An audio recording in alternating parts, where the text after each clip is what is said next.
Hey everyone, welcome back to our channel. Today we're talking about a topic that can truly change your life: how to transform your finances in 2025. Look, I get it. Talking about finances can sometimes feel like trying to understand a foreign language. But trust me, it doesn't have to be that way. In this video, we're breaking down simple, actionable steps that can make a world of difference in your financial life. If you're ready to ditch the financial stress, take control of your money, and set yourself up for success, you're in the right place. Stick around and let's dive in. Alright, let's get real for a second. You can't fix what you don't acknowledge, right? The first step to transforming your finances is understanding where you stand right now. And I'm not talking about a casual glance at your bank account balance. We're going deeper than that. First things first, you need to know where your money is going, every single dollar. I want you to track your income and expenses religiously. Yeah, I know it sounds tedious, but trust me, it's eye-opening. Use a spreadsheet, a budgeting app, or even just a good old-fashioned notebook. Write down every coffee, every online purchase, every bill, everything. Next up, let's calculate your net worth. This is a fancy way of saying, what's left over after you subtract your debts from your assets. Add up the value of your assets, that's your savings, investments, any property you own, then subtract your liabilities, your student loans, credit card debt, car loans, etc. The number you're left with, that's your net worth. It's a snapshot of your financial health, and knowing this number is crucial. Now comes the fun part: identifying areas for improvement. Once you have a clear picture of your income, expenses, and net worth, you can start spotting trends.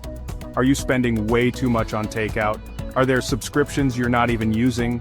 This step is all about being honest with yourself and finding opportunities to trim the fat and boost your financial fitness. Remember, this isn't about feeling bad about past financial decisions. It's about taking control of your money and making positive changes moving forward. And hey, it's okay if you're not where you want to be financially. We all start somewhere, and the important thing is that you're taking that first crucial step towards financial freedom. Now that you have a clear picture of your current financial situation, it's time to talk about the future. Dreaming about financial freedom is great, but it's not enough. We need to turn those dreams into concrete, achievable goals. And that's what we're diving into in this chapter. Let's talk about setting SMART goals. You've probably heard this acronym before, but it's worth repeating: specific, measurable, achievable, relevant, and time-bound. Don't just say, I want to save more money. Instead, set a specific goal like, I want to save $5,000 for a down payment on a new car in the next 2 years. See the difference?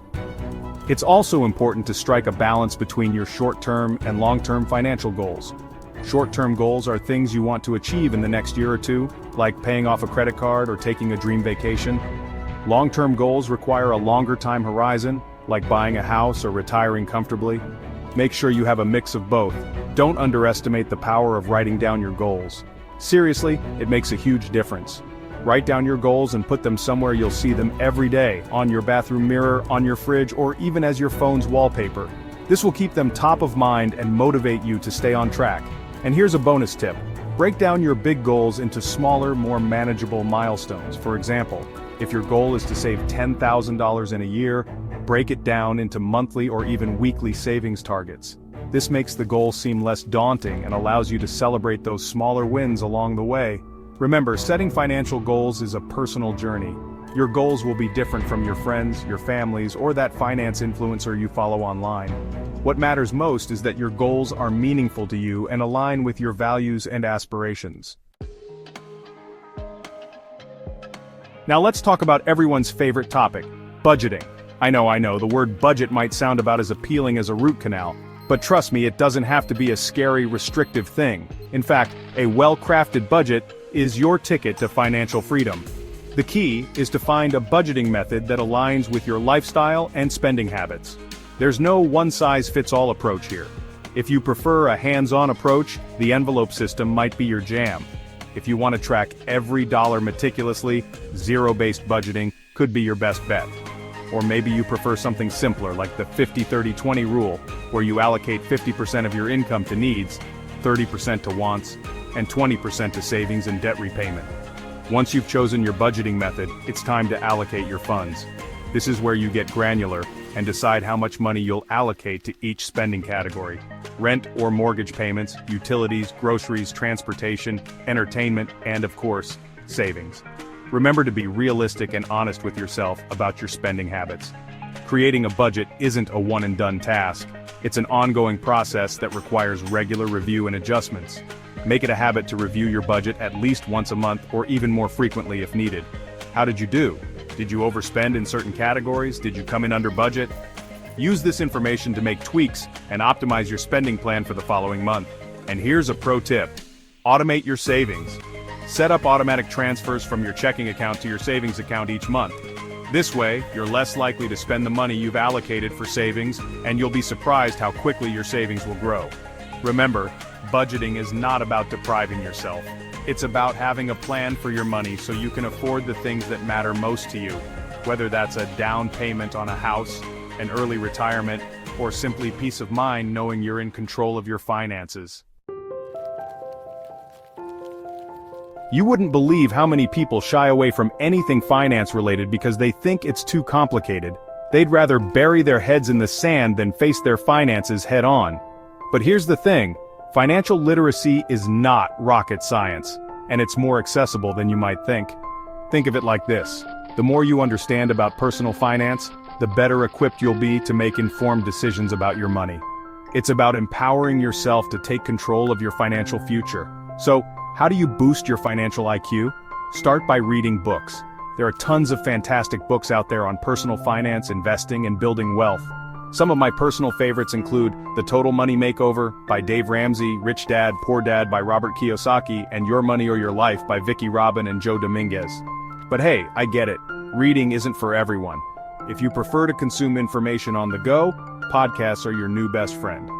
There are countless finance-focused podcasts out there, from beginner-friendly shows to more in-depth discussions on specific financial topics. Find a few that resonate with you and make listening part of your daily routine. Want to take your financial education to the next level? Consider enrolling in online courses. Platforms like Coursera, Udemy, and edX offer a wide range of courses on personal finance, investing, and more, often taught by industry experts and university professors. Remember, learning about personal finance is a continuous journey, not a one-time event.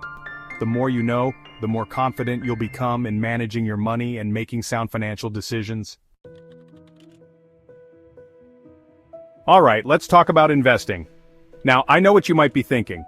Investing? Isn't that just for Wall Street hotshots with tons of money? Nope, not at all. Investing is for everyone, and it's one of the most powerful tools you have for building wealth over the long term. The beauty of investing is that you don't need to be a financial whiz to get started. Start small. You don't need to drop thousands of dollars right off the bat. Begin with a small amount that you're comfortable investing, even if it's just a few bucks a week. The key is to develop the habit of investing consistently. One of the most important concepts to understand in investing is diversification. You've probably heard the saying, don't put all your eggs in one basket. Well, the same principle applies to investing. Diversifying your portfolio means spreading your investments across different asset classes, such as stocks, bonds, real estate, and even alternative investments like cryptocurrencies, but be careful with those.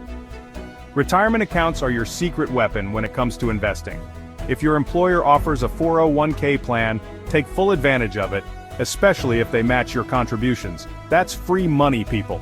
And even if you're self-employed or your employer doesn't offer a retirement plan, you can still open an individual retirement account, IRA. These accounts offer tax advantages that can help you grow your savings faster. Remember, investing involves risk. The value of your investments can go up or down in the short term, but over the long term, the stock market has historically trended upwards. Don't panic sell if the market takes a dip. Instead, focus on your long-term financial goals and ride out the volatility. Investing is a marathon, not a sprint. The sooner you start, the more time your money has to grow and compound. Remember, time in the market is often more important than timing the market. There you have it, actionable steps to transform your finances in 2025. Remember, changing your financial situation is a journey, not a race. Start by taking small, consistent steps, and don't be afraid to ask for help if you need it. Changing your financial situation in 2025 is all about taking actionable steps today. If you found this video helpful, give it a thumbs up and subscribe for more tips. Share your financial goals in the comments below. Let's support each other on this journey. Thanks for watching. Until next time, take charge of your